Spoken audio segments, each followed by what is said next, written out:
Hello everyone, welcome to Aquarsia. আশা করি সবাই ভালো আছেন। আজকে স্পিসিস প্রোফাইলে আমরা কথা বলবো গোল্ডফিশ নিয়ে, আর এই ব্যাপারে কথা বলার জন্য আমাদের সাথে আছেন শামসুন আরেফিন ভাই।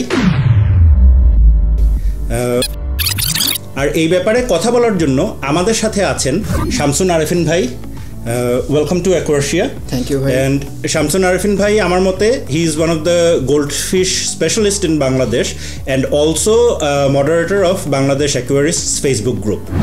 সো শামসুন আরেফিন ভাই, আজকে আমরা বেসিক্যালি আপনার সাথে কথা বলতে যাচ্ছি গোল্ডফিশ নিয়ে, কারণ গোল্ডফিশ আমার মতে একটা যারা অ্যাকোয়ারিস্ট না তারা যদি একটা মাছ চিনে সেটা চিনে হচ্ছে গোল্ডফিশ। হ্যাঁ, এটা জাতীয় মাছ ধরে নিতে পারেন। গোল্ডফিশকে আমরা এখন জাতীয় অ্যাকোয়ারিয়াম মাছই ধরে নিতে পারি, যারা ওই রকম এক্সপার্ট লেভেলের অ্যাকোয়ারিস্ট না তাদের কাছে। সো এই গোল্ডফিশের ব্যাপারে আমরা একটু যদি শুরুর থেকে আসি, তাহলে আমাদেরকে একটু এটার অরিজিন বা ডিস্ট্রিবিউশন সম্বন্ধে যদি একটু কিছু বলেন। আচ্ছা, গোল্ডফিশটা প্রথমে চীন দেশে ওরা এটা বাণিজ্যিকভাবে ওরা উৎপাদন শুরু করে, কিন্তু তারও আগে যদি আমরা দেখি গোল্ডফিশটার আমাদের এটার অরিজিন হচ্ছে কার্প গ্রুপটা থেকে। একটা হচ্ছে ক্রোয়েশিয়ান কার্প, একটা হচ্ছে পুরুশিয়ান কার্প, সম্ভবত নামটা ভুলে গেছি। ওই কার্প থেকে আমাদের গোল্ডফিশটা আসছে। পরবর্তীতে আমাদের ফ্যান্সি গোল্ডফিশ এগুলা ম্যান মেড ফিশ বলা যেতে পারে। আপনি প্রকৃতিতে এটা কখনো পাবেন না, বাট সিঙ্গেল টেল গোল্ডফিশগুলোর ওটার পূর্বপুরুষ যদি আমরা বলি, অরিজিনটা প্রকৃতি থেকে, সিঙ্গেল টেল গোল্ডফিশগুলো কার্প থেকে। হ্যাঁ, যেটা কার্প থেকে। যেমন হচ্ছে আমাদের লোকাল হচ্ছে ওই কই কার্প যেগুলো আছে, এটার পূর্বপুরুষ যারা ছিল। তারপর কোমেটের পূর্বপুরুষ ছিল। কমন গোল্ডফিশ নামে একটা টার্ম আছে যেটা আমরা জানি না, কমন গোল্ডফিশ একটা জাত আছে, সেটারও পূর্বপুরুষ থেকেই আসছে আর কি। সো এখন ফ্যান্সি গোল্ডফিশটা মানুষের বানানো। গোল্ডফিশের ব্যাপারে তো একটা ইন্টারেস্টিং তথ্য দিয়ে নেই, যে আমাদের চীন দেশে যখন শুরুতে গোল্ডফিশ পালা হতো, তখন হচ্ছে রাজারা এবং রয়্যাল ফ্যামিলির লোকজনই গোল্ডফিশ পালতেন। তাদের বাইরের বাগানে, পন্ডের মধ্যে তারা গোল্ডফিশ ওখানে পালতেন, ঝর্ণা টর্ণা থাকতো। আর বাইরের কোনো লোক যদি আসতো, তখন তারা মাছগুলোকে তুলে নিয়ে একটা জার অথবা একটা কাচের পাত্রের মধ্যে তারা ওটা শো করতেন, যে দেখো আমি এত সুন্দর মাছ আমার কালেকশনে আছে। এটা তখন তারা ওইখানে শো করতেন। আর সবচেয়ে মজার ব্যাপার হচ্ছে, রয়্যাল ফ্যামিলি বাদে বাইরের কোনো ফ্যামিলির লোক গোল্ডেন কোনো ফিশ পালতে পারবে না। আচ্ছা, এটা তাদের একটা রুলস ছিল। হ্যাঁ, ইন্টারেস্টিং। হ্যাঁ, গোল্ডেনটা রয়্যাল ফ্যামিলিকে প্রমোট করে, বা রয়্যাল ফ্যামিলির মজ্জাগত একটা ব্যাপার, তারা এটা symbolic, royal family golden. So অন্য সাদা, অন্য রেড ওগুলো পালতে পারবেন, বাট গোল্ডেনটা পালতে পারবেন, এটা চীনাদের রুল ছিল। পরে আস্তে আস্তে জাপানিজরা আসলো, তারপরে ইউরোপে আসলো। ইউরোপে 1600-র দিকে গোল্ডফিশ প্রথম জনপ্রিয় হয়, আস্তে আস্তে হতে থাকে। এবং তখন সাধারণত কাপলরা তাদের ফার্স্ট অ্যানিভার্সারিতে হাজব্যান্ড তার ওয়াইফকে গিফট করতেন গোল্ডফিশ। মজার একটা ব্যাপার। সো এটা basically kind of like a symbol of prosperity. হ্যাঁ, প্রসপারিটি, বিউটি, এরকম একটা ব্যাপার।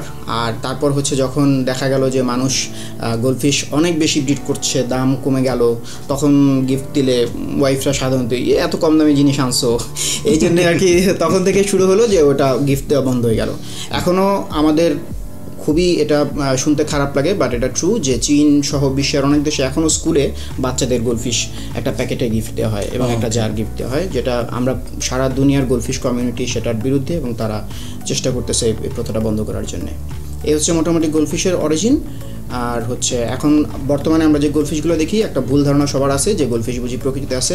সিঙ্গেল টেলের পূর্বপুরুষরা, শুধু সিঙ্গেল টেলগুলো না, সিঙ্গেল টেলের পূর্বপুরুষরা প্রকৃতিতে ছিল, কিন্তু ফ্যান্সি কোনো গোল্ডফিশই প্রকৃতিতে কখনো ছিল না। এরা প্রকৃতিতে সার্ভাইভও করতে পারবে না। সিঙ্গেল টেল সার্ভাইভ করতে পারবে, বাট ফ্যান্সি পারবে না, বিকজ এদের লেজ এইরকম দুই ভাগে বিভক্ত হওয়ার কারণে এদের সুইমিং প্যাটার্ন খুব স্লো। এই ফলে এরা অন্য সহজেই কোনো শিকারি মাছ যদি হয় তাকে খেয়ে ফেলবে। এই জন্যে ফ্যান্সি গোল্ডফিশ কখনোই প্রকৃতিতে সার্ভাইভ করতে পারবে না। সো আরেফিন ভাই, গোল্ডফিশ তো আমাদের ডিফারেন্ট টাইপের আছে, যেরকম সিঙ্গেল টেইল, তারপর ডাবল টেইল এরকম আছে। তারপরে আমরা অনেক টার্মস শুনি হবিজদের কাছে, যেরকম রানচু, রায়োকি, নোরান্ডা। তো এইগুলো আসলে গোল্ডফিশের ভিতরে ডিফারেন্সগুলো কি? আচ্ছা, গোল্ডফিশ প্রধানত যদি আমরা কম্প্যাটেবিলিটি চিন্তা করি, বা কিপিং কোনটার কত রিকোয়ারমেন্টস এইসব চিন্তা করলে, গোল্ডফিশ লেজ অনুযায়ী গোল্ডফিশ দুই ভাগে বিভক্ত। আমরা সাধারণভাবে বুঝতে গেলে ইলিশ মাছের লেজ এরকম হয়, ইলিশ মাছের লেজ এই যে এরকম হয়, ইলিশ মাছের লেজ, এই লেজটাকে বলা হয় সিঙ্গেল টেল। সিঙ্গেল টেলের গোল্ডফিশের মধ্যে আছে কমন গোল্ডফিশ, সিঙ্গেল টেলের মধ্যে আছে কোমেট, সিঙ্গেল টেলের মধ্যে আছে হচ্ছে আপনার কই কার্প, এই সবগুলোই সিঙ্গেল টেল গোল্ডফিশ। সিঙ্গেল টেল গোল্ডফিশগুলোর একটা বৈশিষ্ট্য হচ্ছে যে এই সিঙ্গেল টেল গোল্ডফিশগুলো এরা দ্রুত সাঁতার কাটে। আচ্ছা, আর ফ্যান্সি গোল্ডফিশ আমরা যেগুলো বলতেছি যেমন ওরান্ডা, রায়ুকিন, রানচু, লায়ন হেড, টোসাকিন, তামাশাবা, তারপর হচ্ছে আপনার আরও কী কী আছে, তারপর হচ্ছে রেড ক্যাপ ওরান্ডা যেটা আমাদের এখানে খুব ভালো চলে, ব্ল্যাকমোর, এই গোল্ডফিশগুলা এইগুলো হচ্ছে ডাবল টেল গোল্ডফিশ এবং এদের সুইমিং প্যাটার্ন হচ্ছে স্লো। এবং এই ডাবল টেল গোল্ডফিশের মধ্যেও আরও স্লো সুইমিং প্যাটার্নের গোল্ডফিশ হচ্ছে যেমন বাবুলাই গোল্ডফিশ। বাবুলাই গোল্ডফিশ খুব স্লো সুইম করে। তারপর পার্ল স্কেল গোল্ডফিশ এরা মোটামুটি ভালো স্লো সুইম করে। একটা ওরান্ডা যদিও ডাবল টেল, একটা পার্ল স্কেল যদিও ডাবল টেল, কিন্তু একটা ওরান্ডার চেয়ে একটা পার্ল স্কেল অনেক স্লো সুইম করে। তো এদের মধ্যে আবার ফাস্ট সুইমার, স্লো সুইমার আছে। তো আপনি গোল্ডফিশ কিনতে গেলে সবসময় জিনিসটা যেটা মাথায় রাখবেন সেটা হচ্ছে যে আমি কোন প্যাটার্ন কিনতেছি, আমি কি প্রথমে সিঙ্গেল টেল নিব নাকি ডাবল টেল নিব। ডাবল টেল আরেক নাম হচ্ছে ফ্যান্সি, যেটাকে বলে ফ্যান্সি গোল্ডফিশ। তো single tail goldfish in my opinion এবং অল ওভার দ্য ওয়ার্ল্ড সবাই এটা বিশ্বাস করে যে সিঙ্গেল গোল্ডফিশ ট্যাঙ্কে রাখা উচিত না। সিঙ্গেল টেল গোল্ডফিশ, সিঙ্গেল টেল গোল্ডফিশটা ট্যাঙ্কে রাখা উচিত না, এটাকে রাখতে গেলে পন্ডে রাখা উচিত। আর ফ্যান্সি গোল্ডফিশগুলো ট্যাঙ্কে রাখা যেতে পারে। সো আরিফিন ভাই, সিঙ্গেল টেইল গোল্ডফিশের যে আপনি ডিফারেন্সগুলো বললেন, তো জাস্ট আমার ন্যাচারালি একটা কোয়েশ্চেন মনে হলো যে তাহলে আমরা আমাদের অ্যাকুয়ারিয়ামে কি এই single tail and double tail বা নর্মাল অ্যান্ড ফ্যান্সি কি আমরা একসাথে রাখা উচিত তাহলে যে ডিফারেন্সগুলোর জন্য? না, উচিত না, এবং এটা অনেক সময় পসিবলও না। কারণ একটা কই কার্প বা একটা কমন গোল্ডফিশ অথবা একটা যে কোনো সিঙ্গেল টেল গোল্ডফিশ হোক, সেটা সাবাঙ্কিনো হতে পারে, সাবাঙ্কিনো এটাও একটা সিঙ্গেল টেল গোল্ডফিশ। তো এই সিঙ্গেল টেল গোল্ডফিশগুলো এদের যেহেতু তাড়াতাড়ি সুইম করতে পারে, আপনি যখন ট্যাঙ্কে খাবার দেবেন এরা সবার আগে খেয়ে ফেলবে। তো ফ্যান্সি গোল্ডফিশ এদের নড়তে চড়তে একটু দেরি হয়, এদের মুভমেন্ট একটু স্লো, এরা খায়ও একটু স্লো, অপেক্ষাকৃত স্লো সিঙ্গেল টেলের তুলনায়। তো ওরা খাবারটা আর কখনো পাবে না, এটাই প্রথম একটা ব্যাপার। আর দ্বিতীয় ব্যাপার হচ্ছে যে গোল্ডফিশকে বলা হয় সোশ্যাল ফিশ। গোল্ডফিশটা আসলে সোশ্যাল ফিশ, ওরা একজন আরেকজনের সাথে ইন্টারাক্ট করে খুব ভালো। নতুন কোনো মাছ দিলে সেটা দেখা যায় সবার সাথে ঘুরে বেড়াচ্ছে, আগের সবার অ্যাক্টিভিটি বেড়ে গেছে, ওরা খুব ইন্টারাক্ট করে একজন আরেকজনের সাথে। এই ইন্টারাকশনটা টোটালি নষ্ট হয়ে যাবে আপনি যদি সিঙ্গেল টেল এবং ডাবল টেল দুটো একসাথে মিক্স করেন। সো এই জন্যে কম্প্যাটেবিলিটি ইস্যু তো আছেই, যে খাবারের কম্প্যাটেবিলিটি, এদের হার্ডনেসের কম্প্যাটেবিলিটি, যে একটা বড় সিঙ্গেল টেল গোল্ডফিশ হয়তো ছোট যেই ওরান্ডা অথবা অন্য যে কোনো ডাবল টেল গোল্ডফিশকে হয়তো তারা একটু নিপ করতে পারে, হ্যাঁ একটু ডমিনেটিং দেখাচ্ছে। গোল্ডফিশের মধ্যে এই জিনিসটা খুব আনইউজুয়াল, বাট সেটা possible. So single tail goldfish double টেল গোল্ডফিশ কখনোই মিক্স করবেন না। একটা সিঙ্গেল টেল গোল্ডফিশের জন্য 40 গ্যালন পানি লাগে। আপনার যদি চিন্তা হয় যে আপনি দুইটা কোমেট রাখবেন বা দুইটা অন্য যে কোনো সিঙ্গেল টেল গোল্ডফিশ রাখবেন, তাহলে আপনার মাথা রাখতে হবে যে 80 গ্যালন পানি দুইটা সিঙ্গেল টেলের জন্য। একটা সিঙ্গেল টেলের জন্যই 40 গ্যালন। সো যদি আমার দুইটা থাকে তাহলে 80 গ্যালন, তিনটা হলে 120 গ্যালন, এইভাবে যেতে এইভাবে। আর অনেকে বলে যে দুইটা সেকেন্ড গোল্ডফিশটার জন্য 30 গ্যালন, অর্থাৎ প্রথমটার জন্য 40 গ্যালন, পরের যে কটা অ্যাড করি তার জন্য 30 গ্যালন 30 গ্যালন 30 গ্যালন 30 গ্যালন করে। এটাও অনেকে ফলো করে, এটাও ফলো করতে পারেন। বাট রুলস অফ থাম যদি বলি তাহলে প্রত্যেকটা সিঙ্গেল টেলের জন্য 40 গ্যালন, ফ্যান্সি গোল্ডফিশের জন্য একটার জন্য 20 গ্যালন, এবং পরবর্তী আপনি যেটা আরও যদি অ্যাড করতে চান দ্বিতীয়টা তৃতীয়টা, তাহলে ওই প্রত্যেকটার জন্য 15 গ্যালন করে। অর্থাৎ আপনার যদি 3টা গোল্ডফিশ আপনি যদি রাখতে চান, প্রথমটার জন্য 20 গ্যালন, পরেরটার জন্য আরও 15 গ্যালন 35 গ্যালন, এবং তৃতীয়টার জন্য আরও 15 গ্যালন 50 গ্যালন। তাহলে আপনি 50 গ্যালন মানে 36, 18 ট্যাঙ্ক হলে আপনি 3টা গোল্ডফিশ রাখতে পারতেছেন। তো গোল্ডফিশ সোশ্যাল প্লাস তাদের একটা পার গোল্ডফিশ একটা ভালো অ্যাকচুয়ালি একটা ওয়াটার রিকোয়ারমেন্ট আছে। তো সেই হিসাবে আমরা যদি একটা ইনিশিয়ালি একটা ট্যাঙ্ক সেট আপ করতে চাই, কারণ আসলে বড় ট্যাঙ্ক আমাদের অনেকেরই হয়তো ইচ্ছা থাকলেও উপায় হয় না, মানে সবচেয়ে ছোট কোন, রাইট। তো আমরা যদি একদম একটা স্টার্ট আপ হিসাবে ধরি যে তাহলে আমাদের একটা ট্যাঙ্ক সাইজ কী হওয়া উচিত এবং কতগুলো গোল্ডফিশ রাখা উচিত, যেহেতু আপনি সোশ্যাল ফ্যাক্টরটাও এখানে ইনভলভ। আচ্ছা, হ্যাঁ, আপনার 20 গ্যালন ট্যাঙ্ক থাকলে আপনার একটা গোল্ডফিশ ওইখানে রাখা উচিত না, বিকজ গোল্ডফিশটা একটা সোশ্যাল ফিশ। আপনার কমপক্ষে 2টা গোল্ডফিশ রাখা উচিত। 2টা গোল্ডফিশের জন্য আমাদের আইডিয়াল ট্যাঙ্ক সেটআপ হচ্ছে মিনিমাম 35 গ্যালন। বাট আমরা যদি 18 ইঞ্চি সাইজের ট্যাঙ্ক করি, দৈর্ঘ্যে 24, প্রস্থে 18 এবং উচ্চতা 18, তাহলে সেই ট্যাঙ্কটায় 2টা গোল্ডফিশ আমরা অনায়াসে রাখতে পারবো। 33 গ্যালন হয়, 2 গ্যালন খুব একটা তেমন কিছু যাবে আসবে না। সো ওইখানে আমরা 2টা গোল্ডফিশ রাখতে পারবো, ফ্যান্সি গোল্ডফিশ। অথবা আপনারা আপগ্রেড করে আরও 50 গ্যালনে যেতে পারেন, যে 36, 18 একটু বড় করলেই 50 গ্যালন হচ্ছে। 50 গ্যালন আপনারা 3টা ওইখানে অনায়াসে রাখতে পারবেন। সো আরিফিন ভাই, তাহলে আমরা যদি ইনিশিয়ালি আমরা অ্যাটলিস্ট একটা 24-18 ট্যাঙ্ক দিয়ে স্টার্ট করি, বাট প্রেফারেবলি 36-18-18টা প্রেফারেবল, বেটার হয়। আর কারণ ইদার ওয়ে যত বড় ট্যাঙ্ক তত মেইনটেনেন্সও ইজি। সো এখন আমরা যদি ট্যাঙ্কটাকে স্কেপিং করতে চাই, অবভিয়াসলি কারণ বের বটমে তো গোল্ডফিশ রাখা পসিবল, রাইট?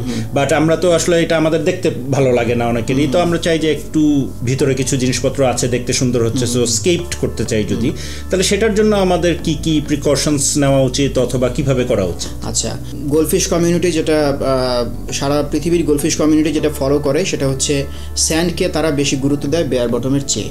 বিকজ আগেই বললাম গোল্ডফিশ একটা সোশ্যাল ফিশ, ওরা স্যান্ড নিয়ে সবসময় নাড়তে চাড়তে থাকবে। এবং গোল্ডফিশের যারা পূর্বসূরি ছিল কার্প, সেই কার্প প্রকৃতিতে খাবার খুঁজতো সবসময় অ্যালজি। ওরা সবসময় ডাল পাতা যেটাই পেত, স্যান্ড, প্রকৃতিতে যে কার্পগুলো ছিল তারা সবসময় সেই অ্যালজি খুঁজতে থাকতো, যেখানে পায় সেটা খেয়ে নেবে। তো গোল্ডফিশের এখনও সেই স্বভাবটা আছে, গোল্ডফিশ সবসময় ট্যাঙ্কে কিছু না কিছু খুঁজতে থাকবে। তো এখানে স্যান্ডটা দিলে ভালো হয়, ওরা স্যান্ডটা মুখে নিয়ে আবার ফেলে দিল, ওরা স্যান্ড নিয়ে খেলতে থাকে, ওটা দেখতেও ভালো, আর স্যান্ডটা গোল্ডফিশের জন্যও ভালো, বোরডমটা আসবে না, এটা একটা ব্যাপার আছে। এবং দ্বিতীয় ব্যাপার হচ্ছে যে স্কেপিংয়ের ক্ষেত্রে আমি যেটা বলবো যে কোনো অবজেক্ট যেটা একটু শার্প, যেটা মাছের লেজ নষ্ট হয়ে যেতে পারে, বাবুলার ক্ষেত্রে চোখ নষ্ট হয়ে যেতে পারে, এরকম কোনো শার্প অবজেক্ট ট্যাঙ্কে রাখা যাবে না। আপনি স্টোন দিয়ে চমৎকার স্কেপিং করতে পারবেন।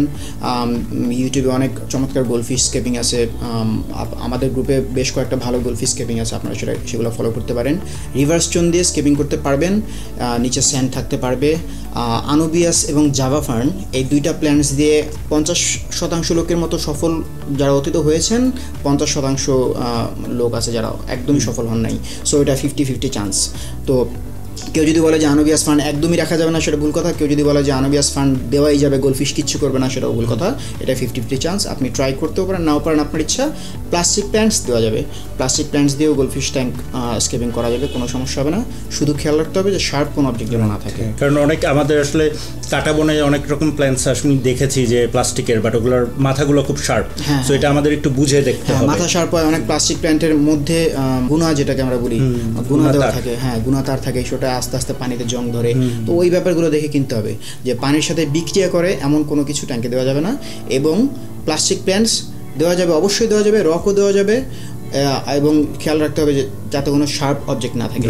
বগের ব্যাপারে প্রশ্নে আসি, বগের ব্যাপারেও একই কথা। বগে যদি শার্প অবজেক্ট থাকে সেভাবে আপনি পরিহার করবেন, যদি শার্প অবজেক্ট না থাকে সেটা দিয়ে আপনি স্কেপিং করতে পারবেন। আর স্যান্ডের ব্যাপারে আপনি যেটা বলছিলেন যে নর্মালি আমাদের তো আসলে দুই রকম স্যান্ড পাওয়া যায়, যে একটা হচ্ছে যেটা সিলেট স্যান্ড বা রিভার স্যান্ড, আর একটা হচ্ছে আমরা যেটাকে সিলিকা স্যান্ড বলি, যে হোয়াইট বা ব্ল্যাক এগুলো। তো এখানে কি কোনো প্রেফারেন্স আছে গোল্ডফিশের? হ্যাঁ, এখানে খুব ভালো একটা প্রশ্ন, আমি ভুলে গেছিলাম।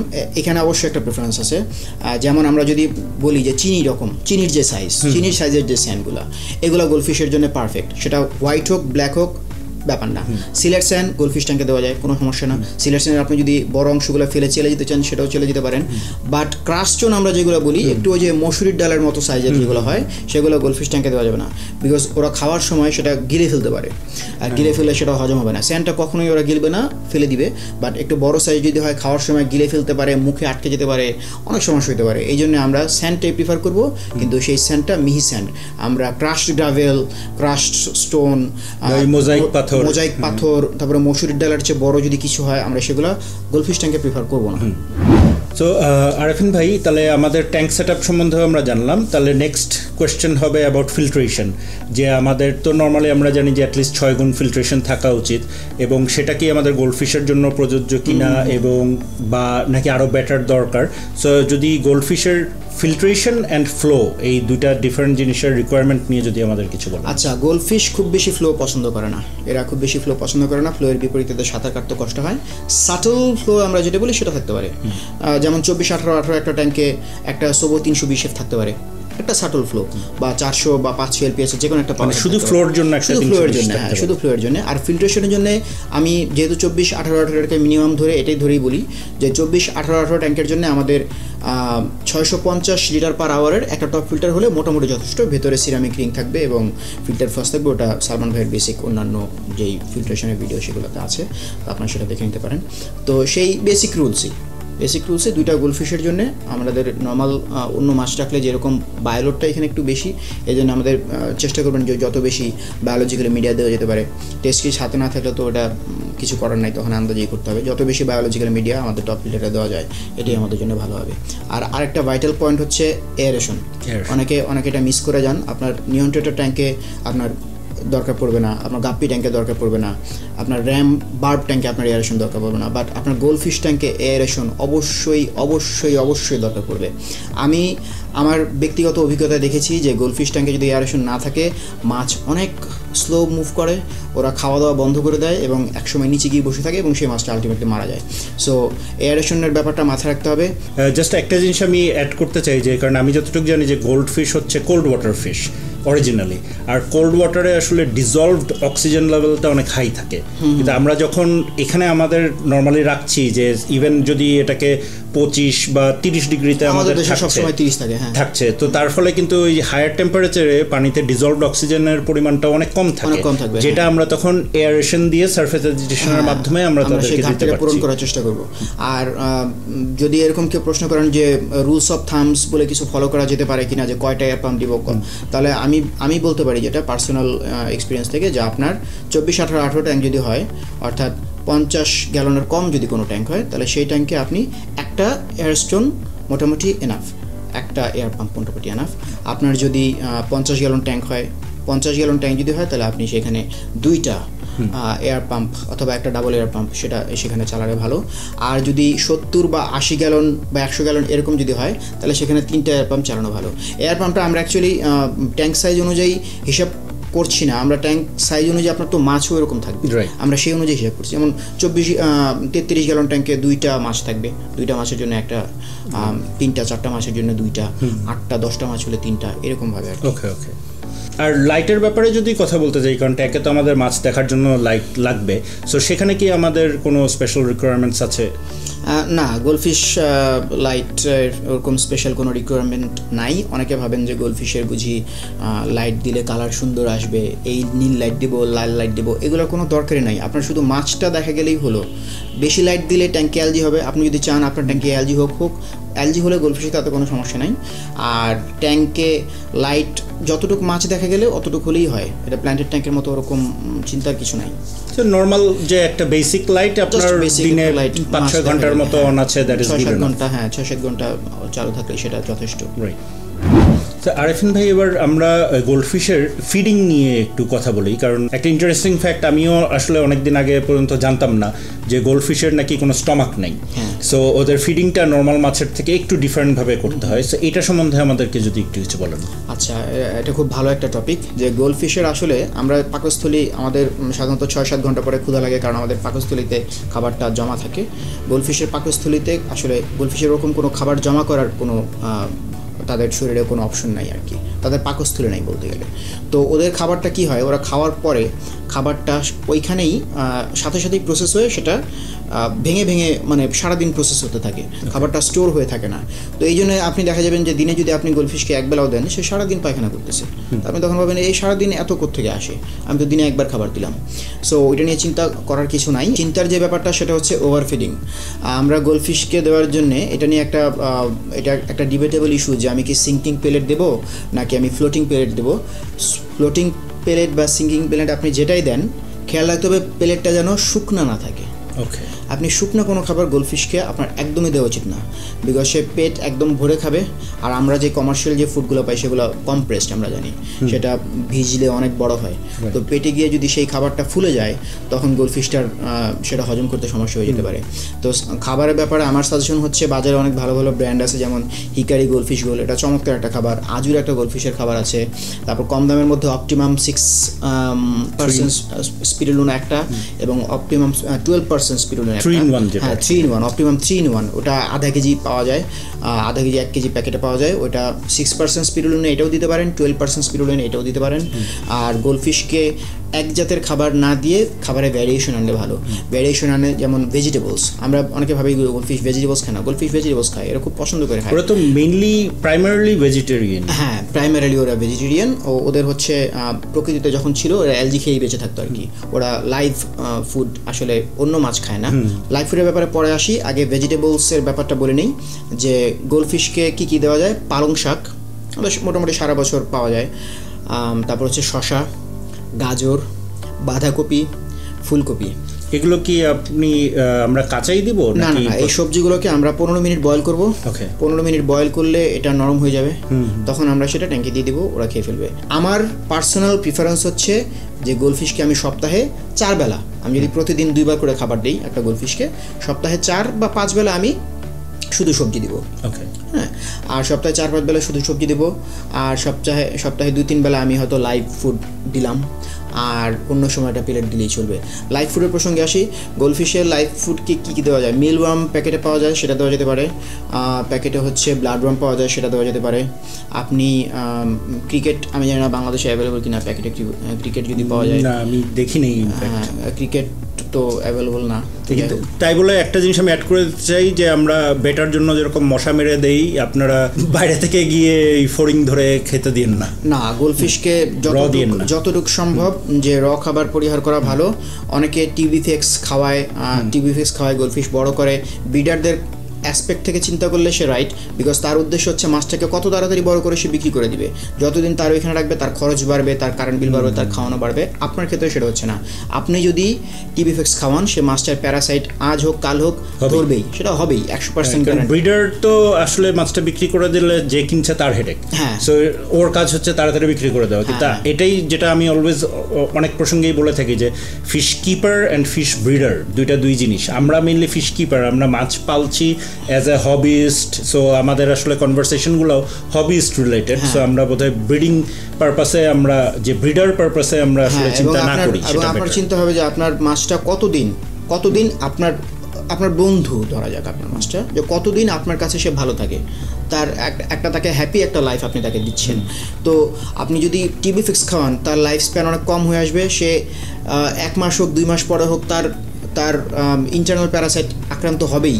তো টিবিফিক্স এবং যে কোনো ধরনের লাইভ ফুড, যেটা আপনার যদি নিজে কালচার করেন আলাদা কথা, কালচার যদি না করেন মিলওয়ার্ম বন্য কিছু যদি কালচার করে দিতে পারেন সেটা ফাইন, বাট আপনি বাইরের কোনো সোর্স থেকে ধরে এনে সেটা দিবেন না। আর অন্য কোনো ফিডার ফিশ গোলফিশে খেতে দিবেন না। গাপ্পির বাচ্চা, টেট্রা, অন্য কোনো ফিডার ফিশ গোলফিশে খেতে দিবেন না, এটা একটা ব্যাপার। তো আর হচ্ছে আরেকটা জিনিস আমাদের মাথায় রাখতে হবে যে আমাদের গোলফিশের খাবারের ভ্যারিয়েশনটা আমাদের খাবার অ্যামাউন্টের চেয়ে বেশি গুরুত্বপূর্ণ।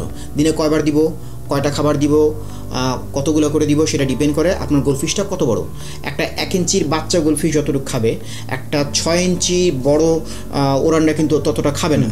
হ্যাঁ, তো ওইটা আপনাকেই বুঝে নিতে হবে। সাধারণত আমরা ধরে নিই যে ভিজা খাবারটা ওটা 1 মিনিটের মধ্যে যতটুকু শেষ হয়ে যায়। হ্যাঁ, 1 মিনিটের মধ্যে যতটুকু শেষ হয়ে যায় ওটা আপনি আইডেন্টিফাই করে নেবেন। এবং দিনে একবার অনেকগুলো খাবার দেওয়ার চেয়ে দিনে 2 বার সেই সেম অ্যামাউন্ট অফ খাবার ভাগ করে দেওয়া ভালো। যে আমি দিনে একবার, ধরা যাক একজন আপনি 10টা দানা দেন, 10টা দানা দিনে একবার না দিয়ে 5টা করে 2 বার দেওয়া ভালো। তার মানে প্রত্যেকের যে ইন্ডিভিজুয়াল ট্যাঙ্ক এবং মাছ, সেখানে আসলে আমার ফার্স্টে কিছু খাবার দিয়ে দেখতে হবে যে 1 মিনিটে কতগুলো খাচ্ছে সেরকম। সো এরকম কোনো কথা নাই যে আমার মাছ 4 দানা খায়, 5 দানা খায়, এটা স্ট্যান্ডার্ড। না, এরকম কোনো ব্যাপার নেই। আপনি আন্দাজ, কিছুদিন আপনি গোলফিশে খাওয়ালে আপনার আন্দাজ হয়ে যাবে যে আপনার মাছটা 1 মিনিটে কতটুকু খাবার খাচ্ছে। এবং মোস্ট ইম্পর্ট্যান্ট, আমি আবারও বলি, খাবারটা ভিজা হতে হবে, শুকনো কোনো খাবার দেওয়া যাবে না। স্যার আরফিন ভাই, তাহলে আমরা এখন যদি একটা গোল্ডফিশ ট্যাঙ্কের মেইনটেনেন্স রিলেটেড আমাদেরকে কিছু বলেন। আচ্ছা, মেইনটেনেন্সগুলো আমরা আগে স্যান্ডের কথা ভিডিওতে আগে বলেছি। স্যান্ডের মধ্যে আপনি যে স্যান্ড ইউজ করেন, সেটা ব্ল্যাক স্যান্ড বা হোয়াইট স্যান্ড বা সিলেট স্যান্ড যেটাই হোক, খেয়াল রাখবেন 5 মিলিমিটারের বেশি যেন লেয়ার না হয়। আমরা খুব বেশি লেয়ার দরকার নেই, এটা আমাদের গোলফিশটা খেলাধুলা করবে এই জন্যে এবং আমাদের দেখতে ভালো লাগবে এই জন্যে। 5 মিলিমিটার এর বেশি লেয়ার না হলে সেটা ভালো। আর গোলফিশ কনস্ট্যান্টলি ওরা স্যান্ড মুভ করতে থাকবে। তো ওয়াটার চেঞ্জের সময় ওটা আপনার ইচ্ছা, আপনি চাইলে স্যান্ড বেডটা নাড়ায় দিতেও পারেন, নাও দিতে পারেন সাইফন করার সময়, ওটা আপনার ইচ্ছা। But most of the cases goldfish নিজেরাই এরা সবসময় স্যান্ড মুভ করতে থাকে, সো মুভ করার দরকার পড়ে না, এটা একটা প্লাস পয়েন্ট। এবং মেইনটেনেন্সের ব্যাপারটা আমি বলি যে সপ্তাহে একবার 60% পানি চেঞ্জ করা অনেক ভালো। আপনি 10 দিন পর 15 দিন পর গোলফিশে পানি চেঞ্জ করতে পারবেন, আপনার রিলিজিয়াসলি চেঞ্জ করতে হবে এবং সপ্তাহে একবার 60%। কেউ যদি বলে ভাই আমি সপ্তাহে 2 বার করতে পারবো, আমার সমস্যা নেই, তাহলে বেটার, হ্যাঁ আরও ভালো। তাহলে 2 বার যদি করেন আপনি 60% না করে আপনি 40% করে সপ্তাহে 2 বার করেন, এটা আরও ভালো। আর যদি না পারেন সপ্তাহে যদি একবার করেন, সপ্তাহে 60% করবেন। এবং অবশ্যই অ্যান্টিক্লোরিন ব্যবহার করবেন, যাদের ট্যাপ ওয়াটারে ক্লোরিন থাকে অ্যান্টিক্লোরিন অবশ্যই ব্যবহার করে নেবেন। অ্যান্টিক্লোরিনটা অনেকে পানি ট্যাঙ্ক ফিল করার পরে দেয়, সেটা করা উচিত না। আপনি পানি ড্রেইন করার পরে যেই পানিটা ট্যাঙ্কে থাকবে সেই এক্সিস্টিং পানিটার মধ্যে আপনি অ্যান্টিক্লোরিন দিবেন এবং তারপরে হচ্ছে আপনি নতুন পানিটা অ্যাড করবেন। তাহলে আমার যে নতুন পানিটা অ্যাড হচ্ছে সেটা তখনই আসলে নিষ্ক্রিয় হয়ে যাচ্ছে ক্লোরিনটা। আরিফিন ভাই, একটা জিনিস আপনাকে আমি জিজ্ঞেস করতে চাই যে গোল্ডফিশ তো normally cold water fish, but আমাদের দেশে নর্মালি গরমের সময় 30-32 ডিগ্রি সেলসিয়াসে তারা থাকে, কিন্তু শীতকালে দেখা যায় আমাদের 22 ডিগ্রির মতো টেম্পারেচার নেমে যাচ্ছে ইজিলি। তো আমাদের কি সেই ক্ষেত্রে কি হিটার ইউজ করা উচিত? না, গোল্ডফিশ হচ্ছে সোজা বাংলায় বলতে গেলে যে পানি যতক্ষণ পর্যন্ত বরফ না হয়ে যায় ততক্ষণ পর্যন্ত গোল্ডফিশ খুব আরামসে থাকবে পানিতে এবং 45 ডিগ্রি পর্যন্ত পানির টেম্পারেচার। তো আমাদের দেশে সাধারণত 32-33 বা 34 এর ওপরে কখনো পানির টেম্পারেচার ওঠে না। সো আমাদের দেশে গোল্ডফিশের টেম্পারেচার নিয়ে কোনো মাথা ব্যথা নাই। আমাদের দেশে গোল্ডফিশের শীতকালে হিটারেরও দরকার নাই আর গরমকালে কুলিং ফ্যানেরও দরকার নাই। আমাদের গোল্ডফিশ যেইভাবে আপনার রুম টেম্পারেচার যা আছে আপনি ওইভাবেই রাখতে পারেন, হিটার, কুলিং ফ্যান এগুলো কিচ্ছুই দরকার নেই গোল্ডফিশ ট্যাঙ্কে।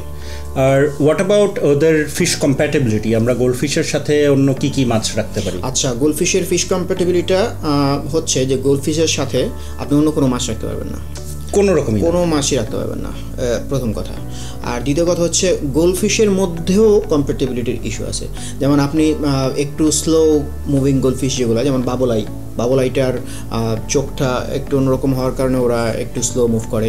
এই বাবলাই গোল্ডফিশের সাথে আপনি ওরান্ডা না রাখলে ভালো হয়, বিকজ ওরান্ডা খাবার খেয়ে ফেলবে, বাবলাই খেতে পারবে না। সো বাবলাই, পার্ল স্কেল যারা একটু স্লো মুভিং ফিশ, তারপর হচ্ছে টেলিস্কোপ আই, এদেরকে একসাথে রাখলে ভালো। আর আপনি যদি ফাস্ট সুইমার রাখতে চান ফ্যান্সির মধ্যে, সেগুলো হচ্ছে যেমন ওরান্ডা, ব্ল্যাকমোর, রানচু, লায়ন হেড, এগুলোকে একসাথে রাখলে ভালো। লাস্টলি আপনার কাছে জানতে চাবো হচ্ছে গোল্ডফিশের ব্রিডিং নিয়ে, সেই ব্যাপারে যদি আমাদেরকে একটা বেসিক আইডিয়া দেন। গোল্ডফিশের সাধারণত যদি ওরা অ্যাডাল্ট হয় তখন হচ্ছে মেল যে মাছটা থাকবে, পুরুষ মাছটার মুখ এবং ফিন, এইখানে আমরা যেটাকে বলি হোয়াইট স্টার, সাদা সাদা কিছু ফোটা ফোটা দেখা যাবে। ওরা দেখে আমরা চিহ্নিত করবো যে এটা মেল, এটা মেল ফিশ। তো মেলটা ফিমেলটাকে সবসময় চেস করতে থাকবে। তো আপনি যদি দেখেন যে আপনার মেল ফিমেলটাকে চেস করতেছে, তখন আপনি আলাদা একটা অ্যাটলিস্ট 24 গ্যালন ট্যাঙ্ক বা যদি 30 গ্যালন ট্যাঙ্ক হয় বেটার, ওই ট্যাঙ্কের মধ্যে মেল ফিমেল দুটোকে দিয়ে দিবেন। ডিম দেওয়ার পরে ওরা সেখানে মেলটা সেই ডিমগুলোকে ফার্টিলাইজ করবে ট্যাঙ্কের মধ্যে। তো ট্যাঙ্ক বেয়ার বটম থাকতে পারে, কিছু রিভার্স টোন দিয়েও রাখতে পারেন, সেটা ব্যাপার না। আর ট্যাঙ্কে হচ্ছে প্লাস্টিক প্ল্যান্টস থাকা অনেক বেশি জরুরি, কারণ প্লাস্টিক প্ল্যান্টস যদি না থাকে তাহলে ফিমেল গোল্ডফিশ হয়তো সেফ ফিল করবে না ডিম দেওয়ার জন্য। তো ওইখান থেকে ন্যাচারালি ব্রিড করতে পারেন। আর ডিম দেওয়ার পর মেল ফিমেল দুটোকে আলাদা করে ফেলতে হবে, প্যারেন্টসকে আলাদা করে ফেললে তখন হচ্ছে বাচ্চাগুলো সাধারণত 4 থেকে 7 দিনের মধ্যে হ্যাচ হয়। আর বাচ্চা হ্যাচ হলে তখন বাচ্চাকে ব্রাইন শ্রিম্প হ্যাচ করে খেতে দিবেন, এটা একটা ব্যাপার। মাইক্রোন দিতে পারেন। আর আরেকটা ব্রিডিংয়ের আরেকটা ব্যাপার হচ্ছে যে হ্যান্ড ব্রিডিং। আমরা যেই কারণে হ্যান্ড ব্রিডিংয়ের ব্যাপারটা বলতে চাচ্ছি না, কারণ হ্যান্ড ব্রিডিংটা মানুষ যেভাবে করে এক্সপার্টরা, সেটা একজন নভিস বা একজন নুব সেভাবে করবে না। সো আপনি আপনার গোল্ডফিশটাকে ইনজুর করে ফেলতে পারেন, মেল ফিমেল দুইটাকেই। এবং হ্যান্ড ব্রিডিংয়ের ফলে বাচ্চার প্রোডাক্টিভিটি যেটাকে আমরা বলি, অর্থাৎ এগ হ্যাচিং রেটও কিন্তু অনেক কম হয়। সো হ্যান্ড ব্রিডিং নিয়ে বলতে গেলে আমাদের আলাদা একটা ভিডিও করা লাগবে, হয়তো ভবিষ্যতে আমরা সেটা কখনো করবো। আর একটা জিনিস এখানে এই ক্ষেত্রে যে গোল্ডফিশের ক্ষেত্রে কি যে একটা মেল একটা ফিমেল থাকলেই তারা ইভেনচুয়ালি ব্রিড করবে, নাকি তারা তাদের নিজেদের ইচ্ছা মতো পেয়ার চুজ করে? না, এরা একটা মেল একটা ফিমেল থাকলেও এরা ব্রিড করবে। যদি ট্যাঙ্কে 5-6টা থাকে হয়তো সে তার বেস্ট ফিমেল সে চুজ করতে পারে, বাট এরা যেমন অ্যাঞ্জেল ফিশ যেরকম হয় এরা লয়াল থাকে, র্যাম যেমন সারা জীবন লয়াল থাকে, এরকম লয়াল গোল্ডফিশ হবে না। গোল্ডফিশ সাধারণত 2টা মেলও একটা ফিমেলকে চেস করতে পারে, একটা মেলও করতে পারে, ওটা আসলে ব্যাপার না তেমন। আর এখানে আমি জাস্ট সাথে একটা জিনিস অ্যাড করতে চাই যে as a beginner fish keeper আমাদের আসলে ফিশ কিপিংটার উপরে আসলে গুরুত্ব দেওয়া উচিত রাদার দ্যান ব্রিডিং। কারণ আসলে মাছ ভালো থাকলে কিন্তু আপনার এভেনচুয়ালি ব্রিডিং তারা নিজেরাই করবে, সেখানে আমাদের অতটা এখনই ইন্টারেস্টেড হওয়ার দরকার নেই। প্রথমত আমরা ফোকাসটা দিই ফিশ কিপিংয়ের উপরে, যেন আমাদের এই মাছগুলোকে আমরা ফর লং টার্ম, কারণ গোল্ডফিশ অ্যাভারেজ 5-10 বছর বাঁচে, 5 থেকে 10 বছর, হাইয়েস্ট রেকর্ডেড বোধহয় 43 ইয়ার্স। সো আমরা আসলে গোল্ডফিশটাকে আগে বাঁচাই, বড় করি পেলে, তারপরে ব্রিডিংয়ের ব্যাপারটা আমরা আসলে পরে চিন্তা করি। হ্যাঁ, এবং শেষে যে কথা আমি বলতে চাই যে আপনি সবচেয়ে বেশি বিক্রি হয় গোল্ডফিশ, কারণ সবচেয়ে বেশি মানুষ জারের মধ্যে গোল্ডফিশ রাখে। আপনি মুভিতে হয়তো দেখবেন, আপনি নাটকে দেখবেন মুভিতে বা নাটকে একটা ডিরেক্টর 100 টাকা দিয়ে একটা জার কিনে 100 টাকা দিয়ে 2টা মাছ কিনে সে শর্টটা নিল, তার কাজ শেষ। কিন্তু আপনার কিন্তু এখানে কাজ শেষ না। আপনি অবশ্যই চেষ্টা করবেন গোল্ডফিশ কিপিংয়ের আগে এই ভিডিওসগুলো, আমাদের গ্রুপের ডক ফাইলসগুলো এগুলো পড়ে নেওয়ার আগে, জেনে নেওয়ার, তারপর আপনি সবার শেষ স্টেপ হবে আপনার মাছটা কেনা। কোনোভাবেই জারে গোল্ডফিশ বা যে কোনো ফিশ রাখবেন না, এটা আপনাদের সবার কাছে আমাদের অনুরোধ। আজকে আরিফিন ভাই আপনার কাছ থেকে আমরা গোল্ডফিশ সম্বন্ধে অনেক কিছু জানলাম। আসলে অনেক জিনিস আমিও জানতাম না, এবং যারা নতুন ভিউয়ার্স আছেন বা গোল্ডফিশের ব্যাপারে ইন্টারেস্টেড তারাও এটার থেকে অনেক কিছু জানতে পারবেন। So thank you very much for sharing this information with us. আপনাকেও ধন্যবাদ সালমান ভাই। আর আশা করব যে আপনি অ্যাকোয়ারিয়া যে চ্যানেলটা আমাদের বাংলাদেশের অ্যাকোয়ারিজের জন্য অনেক ভালো ভালো কাজ করছে, আমি আশা করি ভবিষ্যতে আরও ভালো কাজ করবেন। আর অবশ্যই আপনারা বাংলাদেশ অ্যাকোয়ারিজ গ্রুপের সাথে থাকবেন, অ্যাকোয়ারিয়ার সাথে থাকবেন। ভালো থাকবেন। আশা করি আজকের ভিডিওটা আপনাদের ভালো লেগেছে। এরকম আরও অনেক ভিডিও দেখার জন্য এবং বিভিন্ন বিষয়ে জানার জন্য অ্যাকোয়ারিয়ার সঙ্গেই থাকুন, সাবস্ক্রাইব বাটনটি চাপুন এবং নোটিফিকেশন বেলটিতে ক্লিক করুন। তাহলে নতুন যে কোনো ভিডিও আপলোড হওয়ার সাথে সাথেই তার ব্যাপারে আপনারা জেনে যেতে পারবেন। সবাই ভালো থাকবেন, ধন্যবাদ।